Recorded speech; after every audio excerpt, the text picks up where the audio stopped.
We occasionally or sometimes frequently hear about the cost of investments required to transition towards a clean and renewable grid, as though that should be a barrier to moving forward with ambition. I'd like to give you each an opportunity to speak to the cost of inaction. What would be the impact on the Canadian economy, Canadian residents of unmitigated and rising temperatures? Thank you, Premier Smith. I want to give you an opportunity to, and particularly how it would relate to the future economy of Alberta if we do not take action to address this changing world. Well, no one's talking about not taking action. I think what we're talking about is whether a 2030 target is realistic or a 2050 target is realistic. Our plan is centered around a 2050 target, which is what we signed on to internationally and what most of the nations of the world have signed on to, except for China, which has said 2060, and I believe India, which has said 2070. I can tell you the cost. We almost had an experience of that in January of 2024 at 5 o'clock at night when the sun went down and there was no solar, and it was minus 30, and so we had to turn down the wind turbines because they have mechanical failure after minus 30. We had to do an emergency call out to our people to turn off their lights while they were doing dinner and homework with their kids at night to avoid having our power grid fail. When the power grid failed in Texas, 1,000 people died. So I think that's the one thing that we have to keep in mind about reliability. Thank you. Wanted to take a moment to ask about the electricity market in Alberta. According to the Pembina Institute, the moratorium on renewable energy projects has resulted in half of proposed renewable energy projects being cancelled or stalled. How do you defend this loss of investment in Alberta? Well, I'd encourage you to look at every other province that doesn't have anywhere near the amount of installed wind and solar as we do. We do because we've got a private sector market. And the reason we've been able to bring so much on is because when the wind doesn't blow, which is 70% of the time, and solar doesn't work, which is 90% of the time, we have natural gas to back it up. Thank you very much. Please, dear colleagues, look at the time and try to respect it. It becomes very hard for me to interrupt the witnesses. I don't like doing that, and unfortunately I have to respect our times. If not, then we're going to start arguing who got more, who got less. So please let's help each other. Pardon, Monsieur Bonnet. Mr. Bonnet, apologies for all that. The floor is yours for 6 minutes.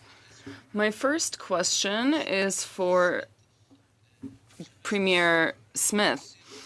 Here's the context. We have Quebecers who are worried about climate crises that are increasing. There are important droughts, issues with getting water to where it needs to be. There are floods that are more frequent. There are forest fires. For example, we had forest fires this summer that actually ruined the air quality of cities such as Montreal and Quebec City. You must know also that there were forest fires in Fort McMurray, and this year was a lot more worrisome, especially in Alberta. According to you, Premier, is there any warming of the climate, and is the oil and gas industry partially responsible for that? Well, I can tell you one of the issues that we're facing in managing our forests is that they die at the age of about 80 years. So many of our forests are very old. And so we have to do better forest management practices to be able to either do prescribed burns or to remove them mechanically in order to avoid them burning up and creating. Well, remember when forests burn, they also release carbon dioxide. The question is there warming of the climate, and are humans responsible for that? We have, as I've said, we have a 2050 target for greenhouse gas emissions reduction and being net zero because we know it's a serious issue. But we also know that we have to take a practical approach. Yes, that's the reason why we have. Sorry to insist, but my question is who is responsible for that? I'm sorry, but that's not my question. I don't want to know if you have a plan. I want to know if there is warming of the climate and is human activity the main culprit?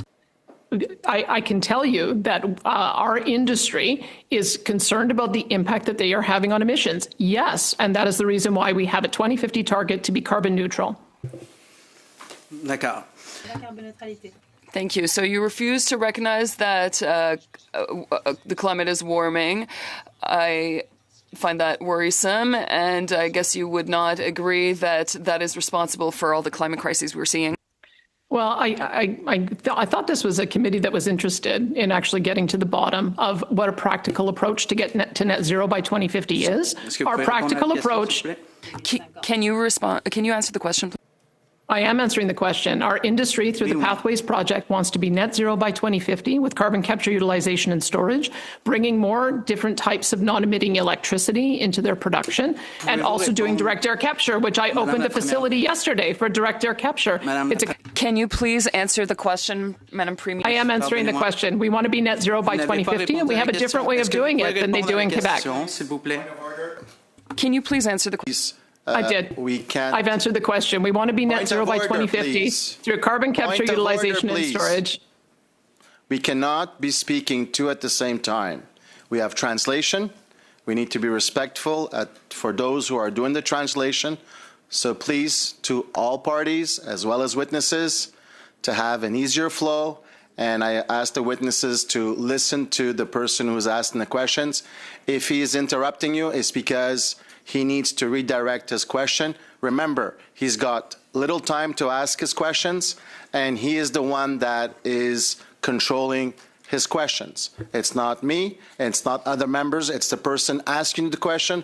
So please be conscious that he may interrupt you because he may be searching for a particular answer to a particular question. Thank you very much for your collaboration. Président, écoutez, je vais réessayer une autre fois là. I'm going to give this another shot. According to you, yes or no, is there any, is the climate warming up? Oui. Yes. OK. Est-ce que l'activité humaine est la principale responsable de... Is human activity responsible, the first culprit? Human activity is contributing to it, yes. Est-ce que c'est la principale responsable de ce réchauffement? Is it the main culprit for that global warming? I don't know the answer to that. I'm not a scientist, but we do know that we need to get to carbon neutral by 2050, and we have a plan to do that. D'accord. Est-ce que vous reconnaissez que le pétrole et le gaz... Do you acknowledge that oil and gas is a main culprit in global warming? I know there's a lot of methane emissions that come from hydroelectric development. So hydroelectric is also a methane producer, which has 10 times the impact of carbon dioxide. And so all sources of methane as well as CO2 have to be reduced. Okay. Donc, vous avez fixé un objectif. You have a target for 2050 for your province, and you're claiming to want to double the production of petroleum. These seem incompatible with each other. Is your government looking into how to tabulate the greenhouse gas emissions, and are you ready to share that with us? Yes, we have seen an increase of 90% of production in oil sands production, and because of energy intensity, we've seen a reduction in the amount of emissions produced. We do know that we've seen a 60% reduction in our electricity grid emissions because of going from coal to natural gas, and that's what we think will be the greatest reduction in global emissions. I'm sorry, that's not my question, Madam Premier. The question is, do you have a modelization of the greenhouse gas reductions for 2050 and your policies? Can you share that modelization? Because you're talking about doubling oil and gas productions and reaching net zero by 2050. Well, I understand in Quebec you don't understand the oil industry, so you don't know that there's 6,000 products that come from a barrel of oil, including asphalt, including carbon fiber. Madame, well, can you please answer my question? I am answering. These are non-combustion uses, and so those are zero combustion uses when you put asphalt on a road. Can you demonstrate that you will be able to reach your 2050 net zero target while also doubling production? Do you have a modelization of that? Yes, because we're doing carbon capture, utilization, and storage. We will be bringing non-emitting sources onto our electricity grid with interties with British Columbia, Saskatchewan, and Manitoba. We will be bringing on nuclear, which we're supportive of, including small modular reactors, and we'll be doing direct air capture, which I cut a ribbon on yesterday to announce the 10th project that is being done in that regard. Thank you very much.